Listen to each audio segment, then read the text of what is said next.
Okay, before we jump into today's video, I just wanted to open some packages from my P.O. box.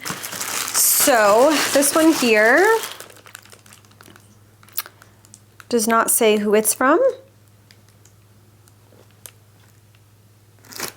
I do not see who it's from. Okay. It is a cat toy for Miss Purdy. Smarty Cat, electronic motion toy. I really actually wanted to get this product. I saw it on Amazon. So I'm super excited because I know she's gonna love this. Oh my God, this is gonna be so cute. She's gonna lose it. Oh, hi, Miss Purdy. You coming out to play? This is her litter box that she can't use yet because she's still a kitten and she's too small for it. But she loves hiding in here. Miss Purdy, what are you doing? Okay, I really wish I had batteries for this right now because I know she'd go crazy for it. All right, let's open up the next one. This one also has no name on it from who it came from.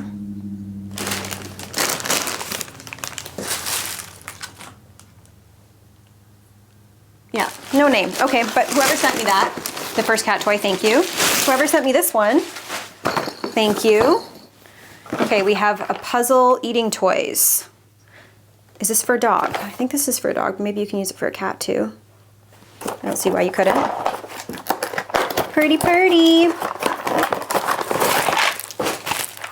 This would be really fun for everyone, really. I have one of these for Lupa when she was a puppy, but she learned how to do it in 3 seconds, and so it was no longer fun because she figured it out. Okay, and this is Kitten's Treasure. Oh, Purdy, it sounds like something you want to play with. Oh my God, there's so many toys in here. Purdy, look. Ooh, one of these for brushing. Look at all the toys. Look at them all. There's so many. Little mice. She loves these things. She puts these in her mouth and carries them around everywhere. Oh, you're gonna like this. This is so many toys for her. What's this? Is this Purdy? Is this Purdy? She's in her sleepy mode right now because it's midday and this is when she naps. So she's not being as playful. Oh, what is this?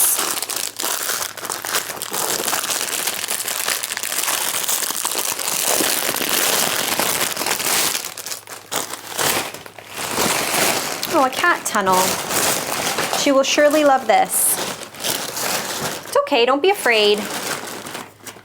Don't be afraid, silly girl.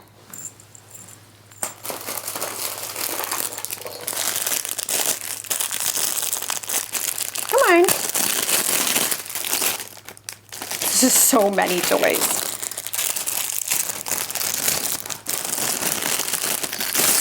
Oh boy. Okay, Miss Purdy. One of your favorite things. Come get it. Yes, good. Good little girl. You're really hanging on to that.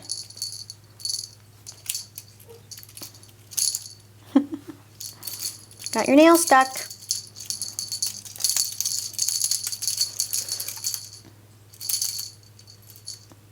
Like, she is so cute. She is the best. One more package to open.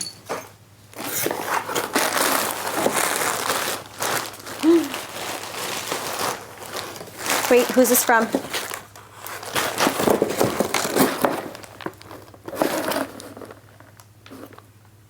Does it still not say who it's from? I am so confused. Am I just reading these wrong? Oh, Tina Biggis? I don't want to say your last name incorrectly, but thank you, Tina. This is an adorable handmade blanket. I love that it's purple. Thank you for obviously knowing that purple is my favorite color, and it matches Miss Purdy. Purdy, look, you got blanket. Okay. Thank you so much, Tina. It's adorable. All right, now that we've opened some gifts, let's get into today's video all about why I got Miss Purdy here. Today's video is going to be more personal, a sit-down talk type of video. Just me, my cat, my dogs, and a topic I think really needs to be addressed. We're going to talk about something a little controversial: why the adopt don't shop movement, while rooted in good intentions, can actually become toxic when it's applied in a black and white way. And we'll dig into something that doesn't get talked about enough: the importance of ethical breeding in both dogs and cats and other species of animals. And of course, we will be talking about Miss Purdy. You're so pretty. She is a British Longhair, and we're going to talk about why I chose this breed. No, don't eat my fingers. You really like eating my fingers, but it's not appropriate. This morning I woke up to her sleeping next to me, purring, and she had her head on my shoulder, and it was the most adorable thing ever. Like, look at her. I can just do pretty much whatever I want to her, and she literally does not care. Like, she is the most chill kitten that ever existed. Oh my God, you are so cute. Okay. So I'll be explaining why I chose her from a breeder and how she fits perfectly into a house full of dogs. So if you're petting your own cat or curled up with your dogs, get cozy because this will be a bit of a long conversation. First, I just want to say that I am not making this video so that I can explain my decision to people. The reason why I'm making this video is because I realized reading the comments from my previous video where I introduced Purdy that so many people are incredibly uneducated about the topic of breeding, and there's just not enough information out there or enough people explaining what ethical breeding is and how that's different than unethical breeding. So let's first talk about where the adopt don't shop movement came from. So it started as a campaign to raise awareness for the millions of animals that are in shelters, many of them euthanized due to overcrowding, lack of space, or behavioral challenges. And it worked. Adoption became mainstream. People started choosing rescues over puppy mills or pet stores, and it was a massive win for animal welfare. But here's where it went wrong. The message became absolute. It stopped being adopt where you can and turned into if you don't adopt, then you're part of the problem. And that's where shame crept in. People who sought out ethical breeders were suddenly labeled as selfish, cruel, or even complicit in animal abuse. And I want to push back on that because responsible ethical breeders are not the problem. In fact, they're actually part of the solution. The adopt don't shop movement started to push back on puppy mills and backyard breeders, but it was never intended to shame ethical and responsible breeding. Let's define ethical breeding because not all breeders are created equal. When I say ethical breeding, I'm not talking about those people who are selling their puppies or kittens on Craigslist or Kijiji, or someone who is churning out designer crosses with zero health testing. I'm talking about breeders who do full health screening for hereditary conditions that are common in the breed. Think HCM in British cats or hip and elbow dysplasia in bigger dogs. I'm talking about breeders who do temperament testing. They're not just breeding for looks, they're breeding for stability, confidence, health, and compatibility in different homes. I'm talking about breeders that have either both parents or at least the mother, because oftentimes breeders will use studs from other breeders. But I'm talking about those breeders who keep those animals in their home as their pet, not those who keep them in small cages, such as a puppy mill type environment where all of the animals are in cages and are just used for breeding. These animals should be part of their family. They should be loved, they should be, played with, they should have appropriate care. And the puppies and kittens should be also raised in the home with proper human interaction, getting used to household noises and other animals. I'm talking about breeders who limit the amount of times that their animals are bred. These animals should be retired early, they should live happy pet lives, and should never be overused. I'm talking about breeders who offer lifetime support. Many will take back any animal at any point in its life, no questions asked.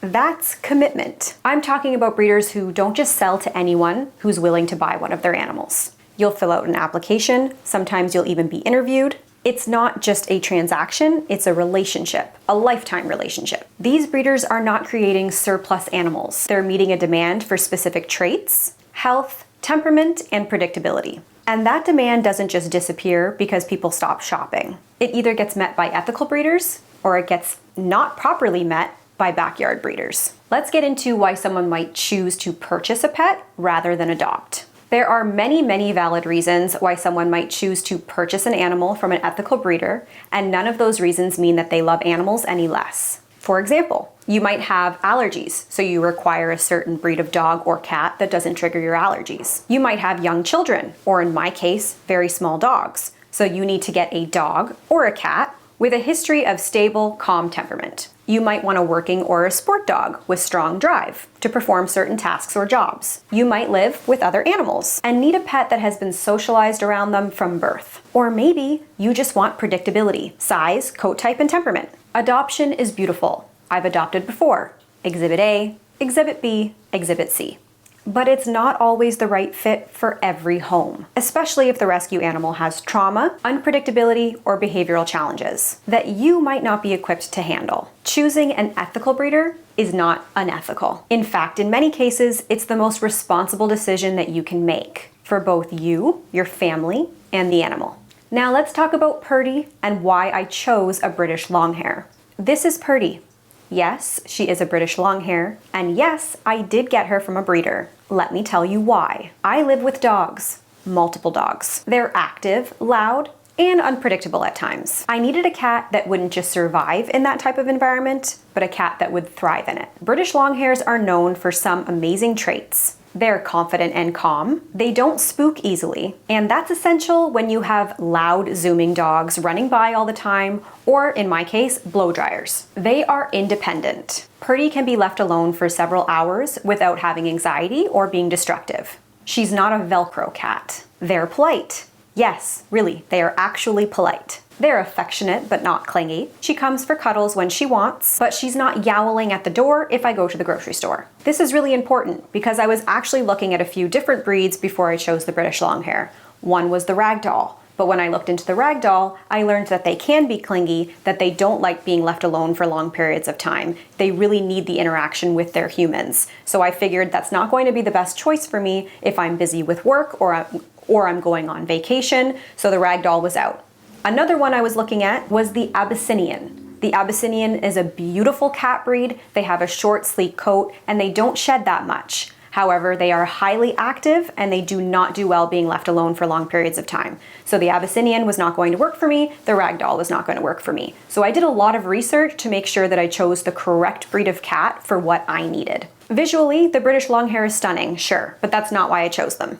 I chose them because they have a solid, predictable temperament that has been refined for generations. As a kitten, she was raised around other cats, other dogs, and young children. She's a very confident cat. She walks into the room like she owns it. The other day, well, last night actually, I had a big party for Mother's Day. There were tons of people here. It was the first time that she was going to be in the house with a lot of people. I have an Italian family. We are extremely loud. And guess what? She didn't hide. Most cats, they hide. That's totally normal. She didn't hide. She came out to play. She said hello to everybody. She was confident. She was calm. That's very unusual for a cat. But I did the appropriate research because that's the kind of cat that I wanted. Choosing her wasn't just about the breed, although I do love the breed. It was about temperament, upbringing, and finding a cat that fits seamlessly into my pack. Now let's look at the flip side. When breeding goes wrong. I'll be honest, there is a dark side to breeding. Puppy mills, kitten farms, backyard breeders, they're still out there and they are thriving on the impulse buyers. And they are using a lot of misleading marketing in order to get people to purchase their animals. These are places where animals are more often treated like products. No one is checking the health lines. They are breeding animals at every single one of their cycles, and oftentimes sick animals are sold to unsuspecting families. And guess what? Those are the animals that are ending up in rescues. It is very rare for a ethically well-bred pet to end up at a shelter. That doesn't mean that it doesn't happen. It does happen, but very few and far between. I guarantee you, if I go to my Humane Society right now and I walk into the dog room, every single one of those dogs is going to be a backyard bred dog. So this is the reason why ethical breeders are so important. But it's also the reason why it's so important to educate people when they are going to purchase an animal. Because you're never going to stop somebody from buying an animal from a breeder. It's never going to happen. It will never happen that every single person on earth will adopt from a shelter. And if that did happen, and they did adopt from the shelter, and no animals existed in a shelter anymore, then there would be no more dogs and cats to breed because everybody who gets pets from the shelters are getting them spayed and neutered. So therefore, there would never be any more animals for anyone to get ever again.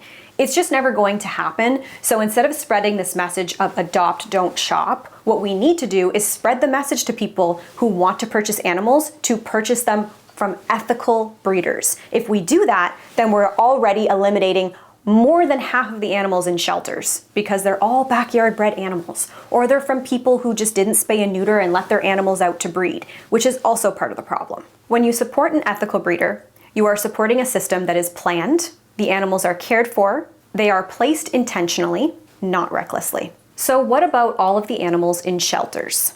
The most common argument that I hear from people are, what about all of the animals in shelters? If somebody buys from a breeder, that means that one animal died in the shelter that could have had a home with that person had they not purchased from a breeder. And that's a valid concern.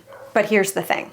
We can care about both. You can adopt one pet and you can buy the next one that you get, which means you can support a rescue and you can still support ethical breeding. It's not black and white. Shelters are not overflowing because of ethical breeders. They are full because of neglect, because of backyard breeding, because of puppy mills, impulse buys, but the biggest reason why they're overflowing is because of a lack of education. So let's direct the outrage there, not at those who are making responsible ethical choices when choosing a pet.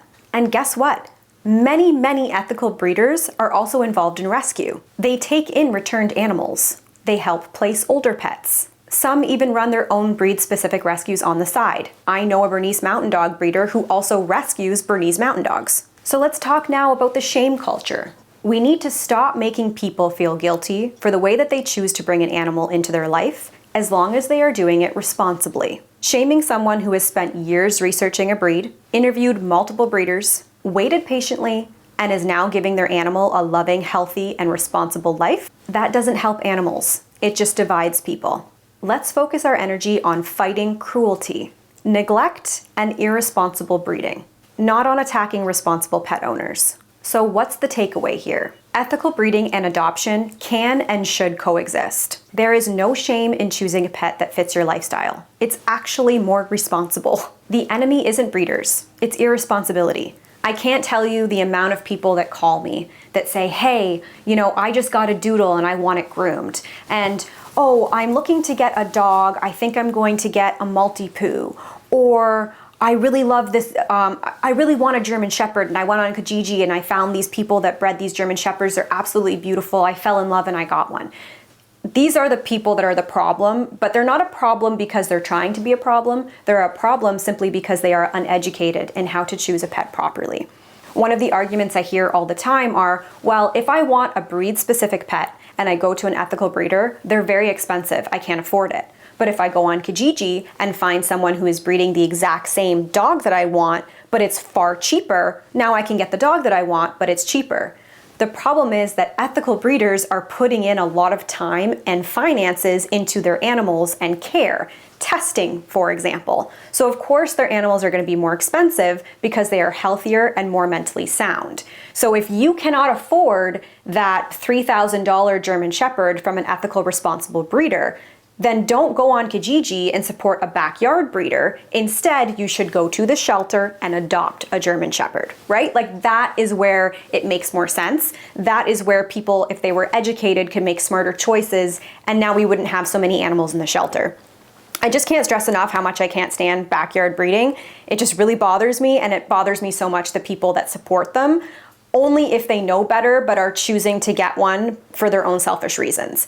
If you can't afford it, simply save up until you can afford it, because if you can't afford a $3,000 German Shepherd, for example, and I think that I'm overpricing it. I think they'd go for less than that, but that's besides the point. But if you can't afford that, then you can't afford the $500 one that might need $3,000 in vet care down the line. Choose what you want to support, because if you pay more, you're more than likely going to have a much healthier, happier, mentally sound dog. And if you pay less, you're probably going to end up with a dog that has health problems or behavioral concerns that will cost you a lot in vet bills and dog training, for example. At the end of the day, whether you adopt or shop responsibly, what matters most is the care that you are giving those animals. I think that I got every point here that I wanted to point out.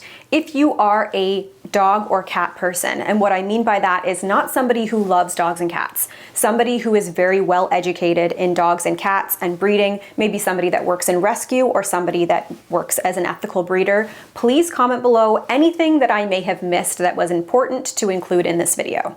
I really hope that you're able to walk away from this video with a little bit of a better understanding of why I chose Purdy and why somebody might choose an animal from an ethical breeder, and why I will always advocate for somebody doing what's best for them and their home. If you found this helpful or you have your own thoughts to share, please drop them in the comments. Let's keep the conversation open, respectful, and honest. Please give your pets a hug from me, and I'll see you again in the next video.